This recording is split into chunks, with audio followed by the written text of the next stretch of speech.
Alerte coronavirus. Attention, attention, le coronavirus se transmet très facilement et fait des ravages. Pour l'éviter, le port du masque de protection est obligatoire en tout lieu.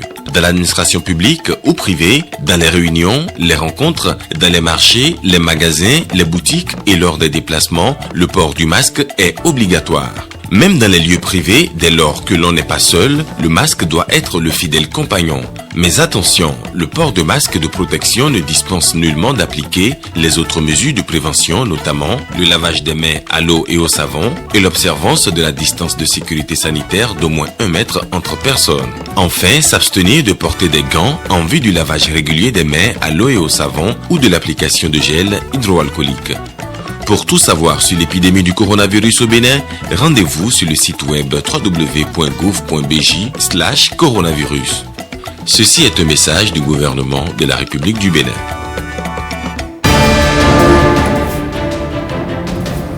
Le projet asphaltage a transformé Cotonou et les grandes villes du pays.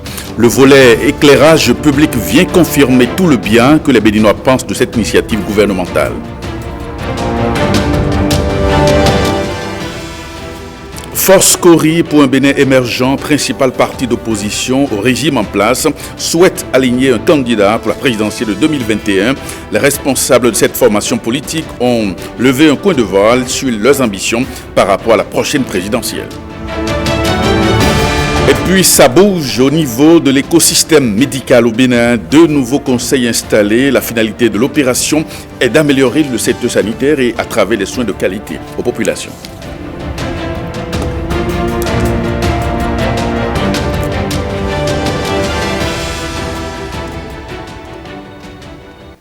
Bonsoir et merci de votre attention. Le PNUD a tenu la revue du premier semestre 2020 des projets du portefeuille consolidation de la démocratie, état de droit et promotion de la bonne gouvernance. L'atelier s'est déroulé à Cotonou. Le reportage est signé Génial Afouda. Je vous remercie. Les présents travaux marquent la première revue du nouveau cycle de coopération PNUD Bénin et celle entrant dans le cadre de coopération des Nations Unies pour le développement durable 2019-2023. Le but est d'effectuer un suivi méticuleux de l'animation des projets du portefeuille démocratie, état de droit et bonne gouvernance du PNUD au titre du premier semestre de l'année 2020. Cet exercice s'avère donc indispensable pour l'atteinte de notre but commun en référence à notre élan collectif pour faire face à divers défis que nous avons identifiés lors du processus d'élaboration du programme de coopération PNUD Bénin 2019-2023 en vue de contribuer à faire du Bénin un pays de paix, de sécurité où fonctionnent des institutions responsables, transparentes et efficaces, accessibles à tous et où règne une justice plus efficace et davantage respectueuse des droits de l'homme. Sont également investis dans le pilotage du portefeuille le ministère de la Justice et celui de la fonction publique. Les projets de portefeuille démocratie, état de droit et bonne gouvernance dont mon département ministériel et celui de la justice sont chefs de file, comportent 5 projets, à savoir projet d'appui à la réforme et à la modernisation de l'administration publique, projet d'appui au renforcement des capacités du Parlement et des organes de gestion des élections, projet d'appui à l'amélioration de l'accès à la justice et de la reddition des comptes, projet d'appui aux stratégies de développement, phase 2, et enfin, le programme de prévention de l'extrémisme violent. À terme, la session permettra spécifiquement de faire le point de la mise en œuvre des actions au cours des 2 premiers trimestres, partager les actions à mettre en œuvre au cours des 2 derniers trimestres et procéder, si nécessaire, à des réajustements. Politique, le bureau exécutif du parti d'opposition Force Cori pour un Bénin émergent était réuni hier à Cotonou au cœur des discussions. La situation politique du Bénin à 7 mois environ de la prochaine élection présidentielle, des échanges et des résolutions sans ambiguïté dont nous rendons compte ici James William Bagidi et Bernard Djogui.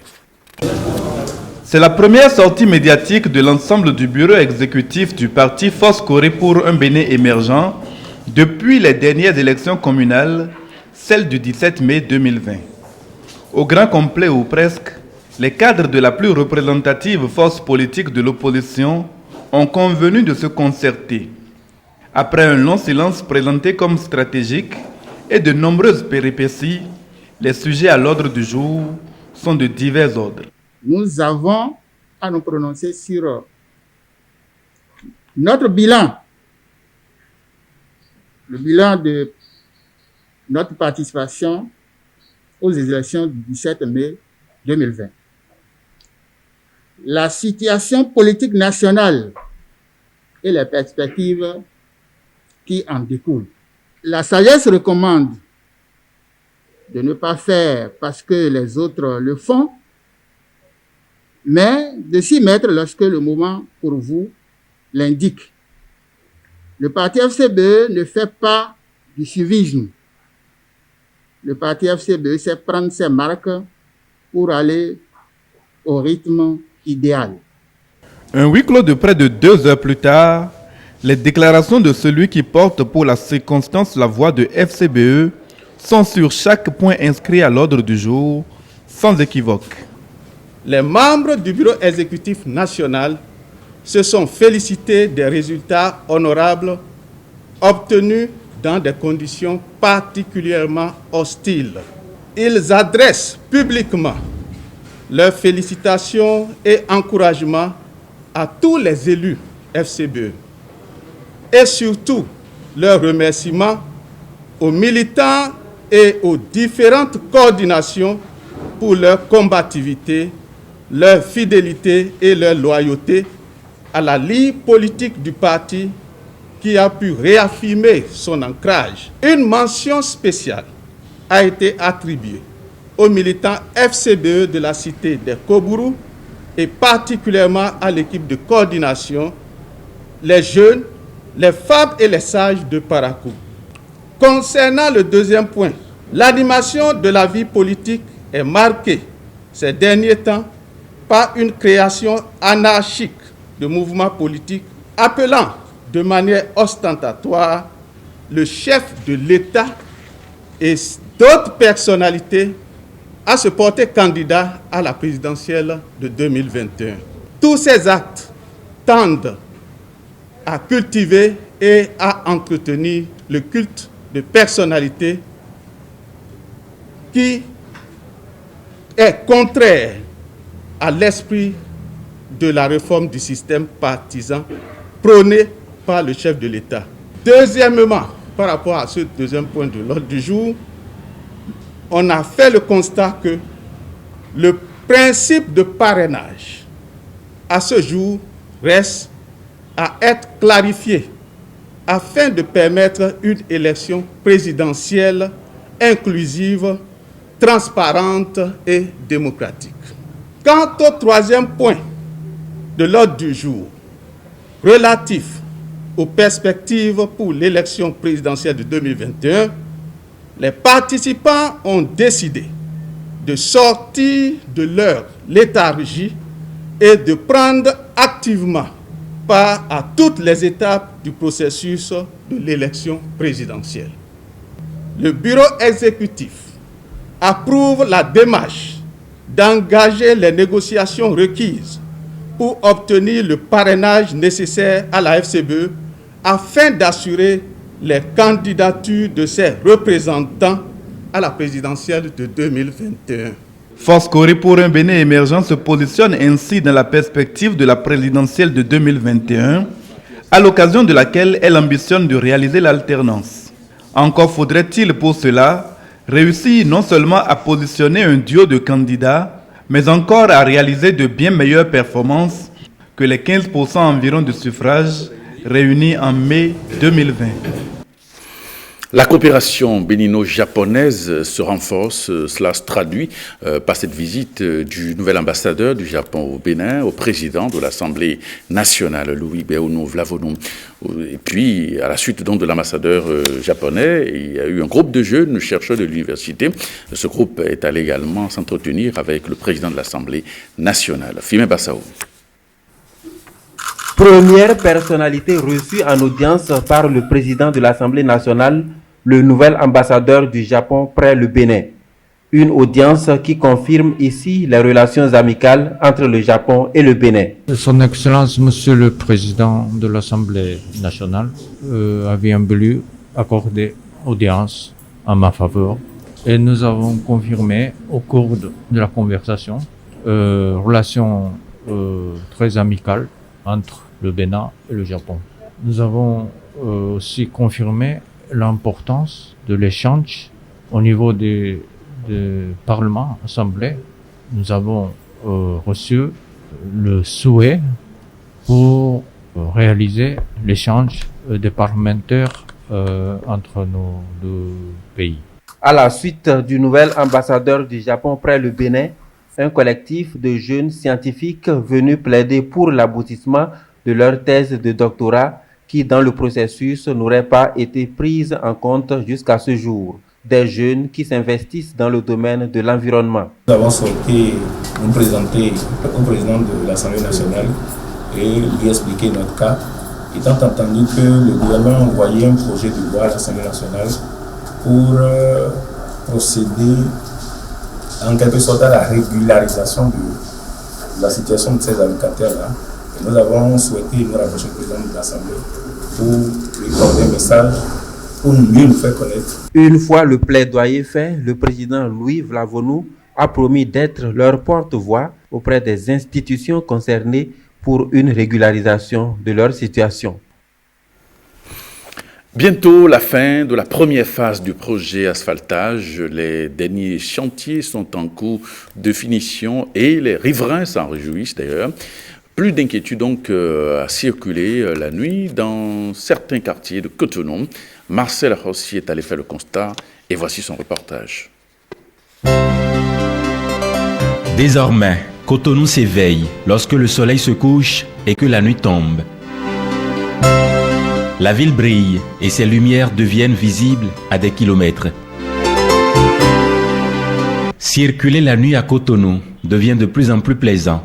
Le projet asphaltage continue d'offrir des routes nouvelles et l'éclairage urbain se renforce au grand bonheur des populations qui n'ont que leur voix pour magnifier le chef de l'État. Naturellement, il y a un changement par rapport à l'ancien aspect. Donc, tout le monde ne peut qu'apprécier ce qui est bon. Talon et d'Azoa, bien vraiment c'est ouvert et nous c'est vivi après. Maintenant c'est ouvert, bon vite là c'est vivi. Talon travaille bien, sans sacrifice, il n'y a pas de bonheur. Moi je me sacrifie pour le bonheur de mes enfants et c'est avec sourire aux lèvres. Ni fonton dagwe ni Dieu don fonton dagwe. A gonté kondono. Bon when qu'on a fait d'ailleurs non c'est ouvert ta non bon si mais nous bi zogben non dia mais que on fier. Bon, on va faire donc oui, avec.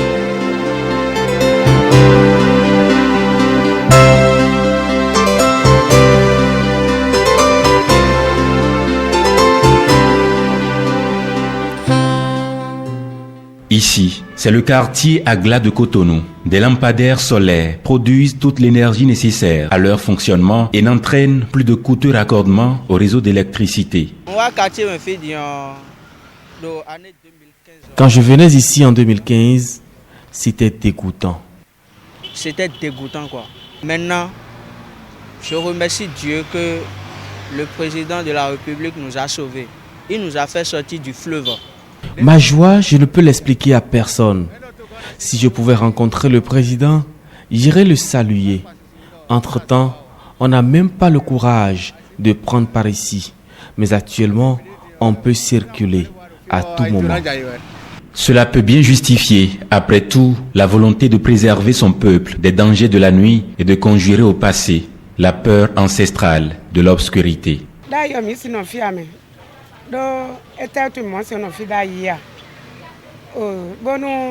Avant, nous n'avions pas la possibilité de rester ici parce que c'était sans lumière. En saison pluvieuse, nous perdions tous nos clients. Mais depuis la construction de cette voie, notre quartier est beau et nous avons de plus en plus de la lumière. Je suis très contente. Nous remercions le président. Nous pouvons circuler librement.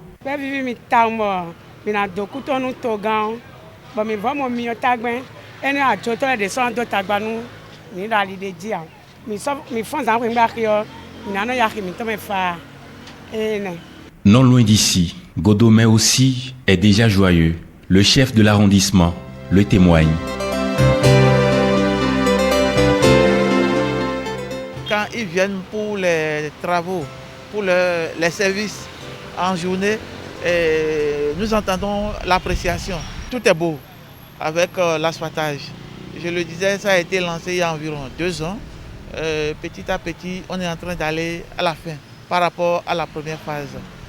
La population applaudit beaucoup. Vous voyez vous-même, il est 21h maintenant, mais on a tendance à croire qu'on est en pleine journée. Et c'est Godomé. C'est beau. Il est bientôt minuit sur la route des pêches, mais il y a encore du mouvement. C'est paisible et c'est vivable.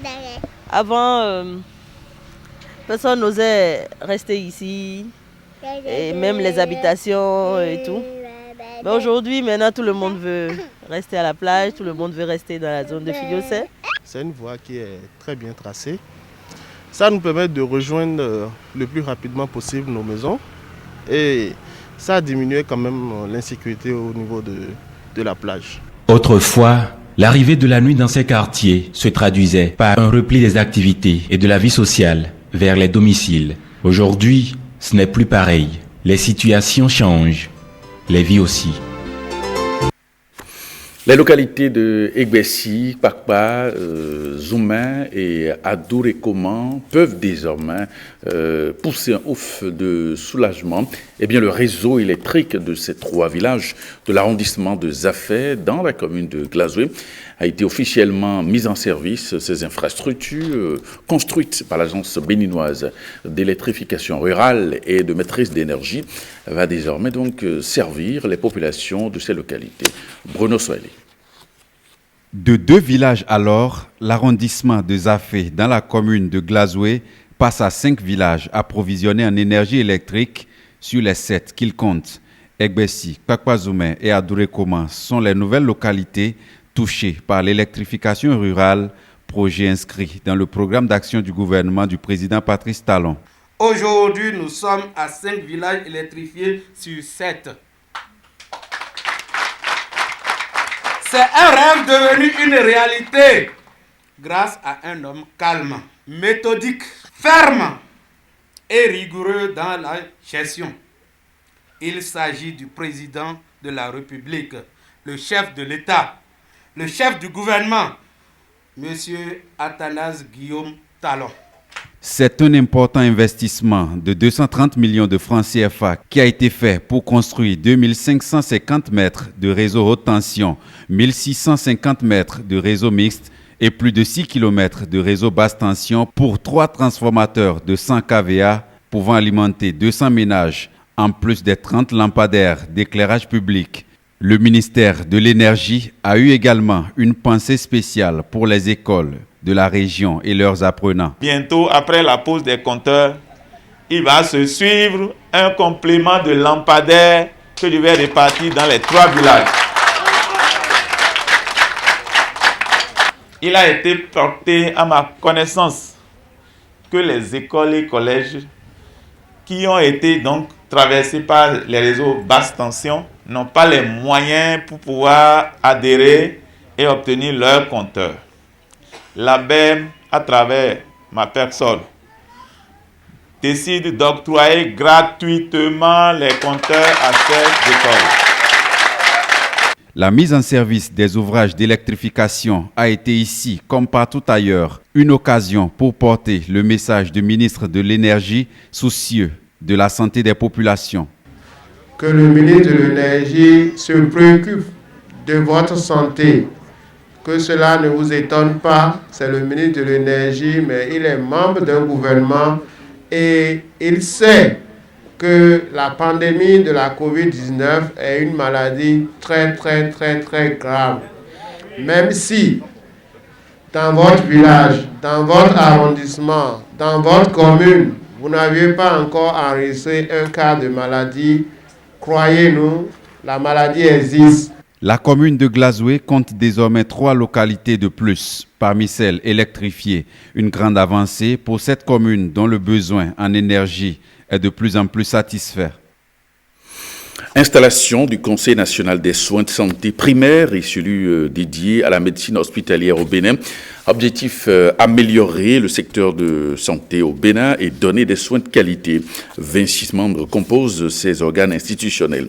Assel Dancy, Alexis Segwemon. Le chef de l'État a pris le 25 septembre 2019 2 importants décrets pour mettre en place 2 organes pour vous accompagner dans l'élaboration des outils de pilotage de la politique de santé de notre pays. C'est une nouvelle ère qui s'ouvre pour l'écosystème médical béninois avec ces 2 institutions. Le Conseil national des soins de santé primaires et celui dédié à la médecine hospitalière, aux commandes des médecins qualifiés. Soyez rassurés que chacun de nous mesure également avec gravité la responsabilité qui lui incombe dorénavant en tant que conseiller et surtout conseiller pionnier. Nous savons que par notre lumière sur les options du gouvernement, les Béninois pourront avoir accès à une eau propre, à un cadre de vie plus assaini, à des soins de qualité, à la vaccination, à la prévention des maladies, à des conseils, des mesures, des technologies modèles favorables à l'amélioration de leur santé. Conscient de l'importance de la mise en œuvre des réformes initiées par le chef de l'État dans le secteur de la santé, nous nous engageons, tout en respectant les textes de l'institution, à accomplir avec dignité, équité et probité la mission qui nous est confiée. 13 membres composent chaque entité. Le ministre de la Santé, après leur installation, notifie ici leurs missions respectives. Vous aurez pour attribution, pour le Conseil national des soins de santé primaires, d'élaborer les politiques et les stratégies sanitaires nationales en matière de soins de santé primaires et veiller à leur application. De faire des propositions en vue de l'élaboration ou de l'actualisation de la réglementation en matière de soins de santé primaires et veiller à leur application. Fixer les normes et protocoles en matière de soins de santé primaires et veiller à leur application. Pour le Conseil national de la médecine hospitalière, d'élaborer les politiques et les stratégies sanitaires nationales en matière de médecine hospitalière et veiller à leur application. Définir les conditions d'évacuation sanitaire et en réaliser le suivi et l'évaluation. Médecins généralistes et spécialistes accompliront en osmose les missions prescrites. La délicatesse de leur mission n'en élève chez eux que le sens d'un engagement sacerdotal, au-delà même de leur serment originel d'Hippocrate. L'Agence nationale d'identification des personnes a entamé une opération de délivrance de cartes d'identité biométrique dans les ministères. Au 2e jour de l'opération, le gestionnaire mandataire de l'agence est allé s'assurer de la bonne évolution du processus au ministère des Affaires étrangères et de la coopération. Génial Afouda, Mathieu Soken. Plus d'excuses pour les agents du ministère des Affaires étrangères et de la coopération non détenteurs de cartes biométriques. Depuis ce 31 août, ils peuvent se faire établir ce document sur leur lieu de travail. Et ce, grâce à l'opération dénommée Appui à la formalisation des demandes d'actes de naissance sécurisés, de certificats d'identification personnelle et de cartes d'identité nationale biométrique. Cet appui vise à éviter que les agents de l'État abandonnent les postes, donc laissent le travail pour se retrouver dans de longues files d'attente à l'Agence nationale d'identification des personnes. C'est également un modèle de management des services publics qui sont chargés de prestations à la population. Parce que généralement, ces services publics sont en proie à des engorgements de requérants ou de demandeurs pendant que le travail, qui est le travail d'intérêt général, le travail du service public, est laissé de côté. Venu s'enquérir de l'état des lieux, Cyril Goubedi se dit satisfait du déroulement de l'opération. La satisfaction, d'autant plus que ce ministère a pris toutes les dispositions requises pour une réussite de l'opération. Et ce qui est émerveillant au niveau de ce ministère, c'est que les diplomates rentrés et qui n'avaient pas fait le RAVIP viennent demander leur enrôlement et ils viennent avec leur famille. Le processus prend en compte tous les ministères. Il prendra fin le 11 septembre 2020.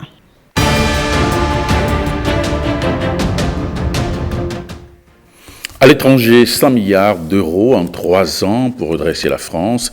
C'est le plan de relance adopté et présenté ce jour par le gouvernement pour lutter contre les effets néfastes de la Covid-19. En Tunisie, le nouveau gouvernement est entré en fonction. L'actualité internationale, c'est un condensé réalisé par Ossina Délégué et Jérôme Mouba.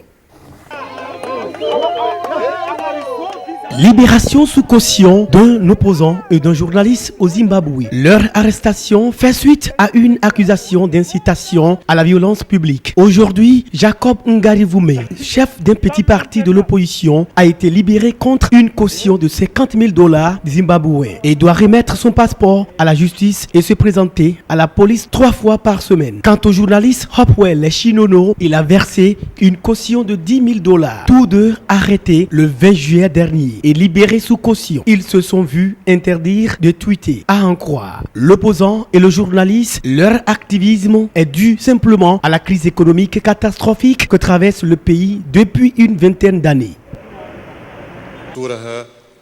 En Tunisie, passation de pouvoir entre Eliès Fakhar et le nouveau premier ministre Hichem Mechichi. Le nouveau gouvernement tunisien a pris ses fonctions ce mercredi lors d'une cérémonie de passation de pouvoir à Dar Diafa à Carthage. Le nouveau chef du gouvernement Hichem Mechichi et son équipe auront la lourde tâche de faire sortir la jeune démocratie tunisienne de l'instabilité politique pour pouvoir faire face aux défis socio-économiques. Hichem Mechichi a dit vouloir relancer les entreprises de l'imposant secteur public tunisien qui ont vu leurs dettes croître des dernières années. Son cabinet comporte un ministère centralisant économie, finances et investissement confié à un patron de banque, Ali Kouli. 100 milliards d'euros et 3 ans pour redresser la France des effets de la pandémie. C'est le plan de relance prévu par le gouvernement d'Emmanuel Macron. 100 milliards, c'est près de 4 fois plus que le plan de relance qui avait été mis en œuvre pour faire face à la crise de 2008. C'est, en proportion de la richesse nationale, le plan de relance le plus massif annoncé à ce jour parmi les grands pays européens. Ces fonds seront injectés dans l'économie qui devrait se contracter de 11% cette année à cause de l'épidémie du Covid-19 et du confinement décidé au printemps. L'objectif du gouvernement est de retrouver en 2022 le niveau d'activité d'avant la crise et de commencer à voir baisser le chômage quand il attend 800 000 suppressions d'emplois cette année. 3 secteurs sont prévus, l'environnement, la souveraineté économique avec la relocalisation des emplois, puis la cohésion sociale et territoriale. Le gouvernement rassure d'aucune hausse d'impôts d'ici 2022, mais pour les partenaires sociaux, l'initiative est insuffisante.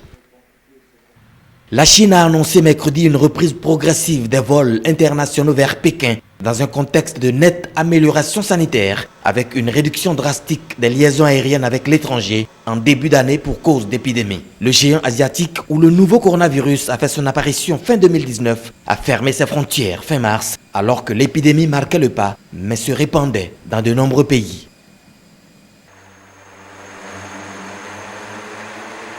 Ceci est une voiture volante électrique. L'entreprise japonaise SkyDrive, qui développe des solutions de mobilité aérienne urbaine, procède à un vol d'essai de sa voiture volante électrique SD03 avec un passager à bord. Le véhicule, qui fonctionne avec 8 rotors et 2 hélices disposées à chaque coin, s'est élevé verticalement dans les airs à environ 3 mètres du sol et a fait le tour d'un terrain d'essai pendant 4 minutes. A CBF fez.